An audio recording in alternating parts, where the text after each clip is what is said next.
things will give. So stability of carbocation also in that way, in that manner. Okay, so the carbocation stability matters in SN1 and E1. Okay, SN1 resembling with E1. So in both reaction in SN1 and E1, there is a formation of carbocation as a first step. Okay, so this is carbocation stability. Now here carbocation is, you can see right here, this is sp2 hybridized. Carbocation is planar. I will write here, that one is planar. Okay, carbocation is planar, sp2 hybridized, and carbocation is highly acidic. Okay, it's very acidic as this possess positive charge. Is one of the most acidic intermediate, having pK maybe 33 minus 3.7. Okay, it is highly acidic.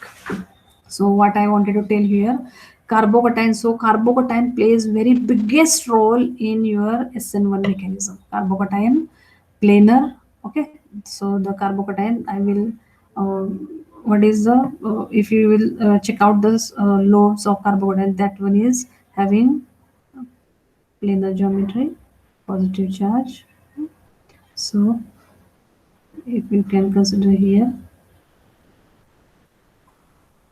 carbon is here, this one carbon lobes you can consider. So this is planar. Okay, this carbocation, these lobes, they are planar, and sp2 hybridized geometry. So this is planar, and as this is planar, as this is planar, succumbing nucleophile can attack by this side also, by this side also. Okay, so as this is planar, there is no any restriction for nucleophile by which way it will come. Okay, it can come from front side, nucleophile can come from front side, nucleophile can attack from back side also. Okay, so by all way, by 360 degree centigrade angle, nucleophile can attack on the carbocation. So this is the very plus point of carbocation, that it is highly acidic, that is it acidity is minus 3.7. pk is minus 3.7. Okay, so pK is minus 3.7. So this is highly acidic. Stability tertiary more, I have provided already the material on carbocation stability. Tertiary is more stable, then secondary, then primary. Here you need the knowledge of all carbocations stability, what type of carbocations they are more stable, which are the least stable, which are in the middle, that is average stable. So that things you should know very well. And here, as carbocations attack from front side, back side, it's very obvious. As this is minus 3.7 acidity, you can see why we took the nucleophile weak nucleophile. Okay, why we took weak nucleophile? Because water, methanol, they have pK value very less. Okay, these pK value, that means they are more, it's neutral. Okay, water is almost neutral. uh, pK value almost 15 to 17. Okay, water pK value in range of 15 to 17. Methanol is also in that range, ethanol is also in that range. And you, if you will compare pK value of weak nucleophile and pK value of carbocation. So here you can say these nucleophiles which has pK value 15 to 70, they are almost, they are compared to this one, they are basic. Okay, these compare 15 to 17 compared to minus 3.1, they are basic.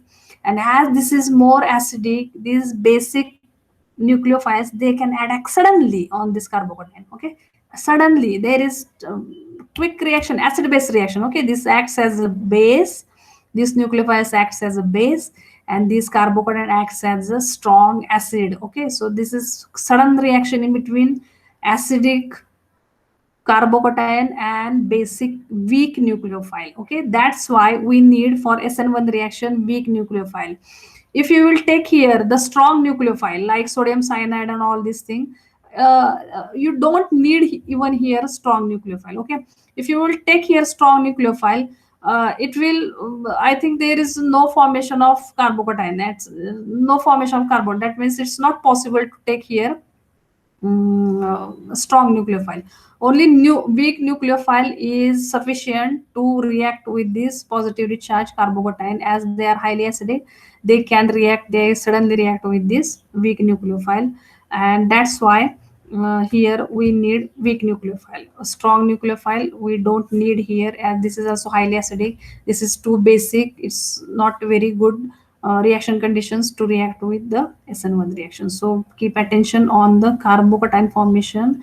The same theory is applicable for E1 reaction. In E1 reaction also there is a formation of carbocation, and also that one is also acidic, stably acidic, and having pK value minus 3.7, almost minus 3.7, or acidic we can say.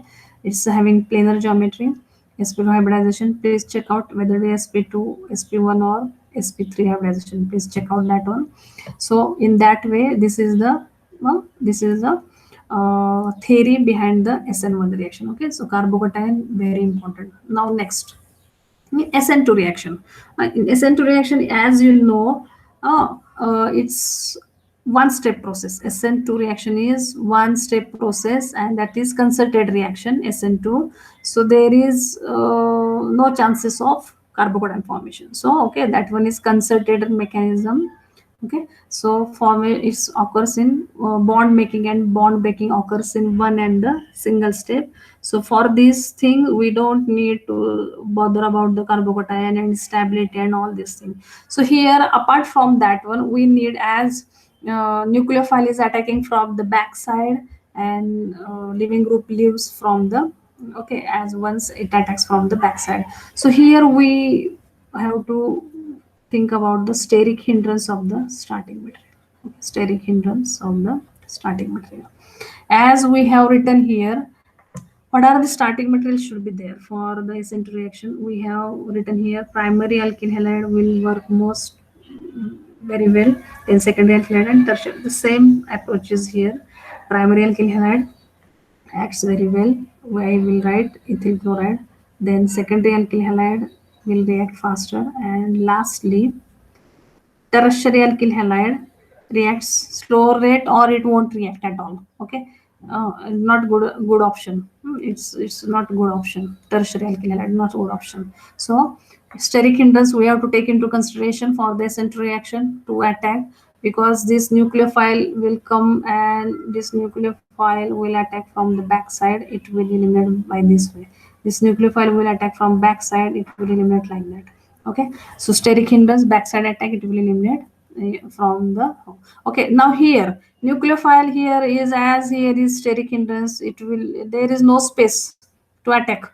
Okay, so it's that's why we cannot consider this tertiary alkyl halide. There is no space, it cannot, it's too much steric crowd here, so it will not attack. It's forbidden to attack here, and that's why tertiary alkyl halide, no, it won't undergo SN2 reaction very easily with tertiary alkyl halides. Okay, so the steric hindrance we have to consider. Now we will go for E1 reaction. As we know, big barrier is carbocation stability. So we have to pay attention on the formation of carbocation and its stability. So as I have explained, tertiary carbocation is more stable than the secondary carbocation and then primary carbocation. So this sequence is same as like SN1 reaction. Okay, and now for the SN2 reaction, as like E2 reaction, there is no any, we don't have to worry about whether there is presence of tertiary alkyl halide, secondary and primary alkyl halide. It doesn't matter. Steric hindrance also, it doesn't matter. All types of halides, they can work very well with the E2 reaction. So here no need to worry about anything. All starting materials will react via E2 reaction. Only we have to pay attention on the base, what type of base they have used. Okay, E2 reaction. Okay, four criteria we have finished: starting material, nucleophile, solvent, and big barriers. What are the big barriers? Stability and all these things. Now next is, okay, now nucleophile attack on the this thing. Now chlorine is removing, or nucleophile, whatever living group is living. Now next one is criteria is what type of living groups should be there. Okay, living group. So living group should be what type of living groups? So for SN1 reaction, living group should be good. For SN2 reaction also, living group should be good. Good living groups like like Cl minus, Br minus, OTS, tosylate group. Here also same Cl minus, Br minus, OTS, the same one. Okay, living groups should be good. Okay, now in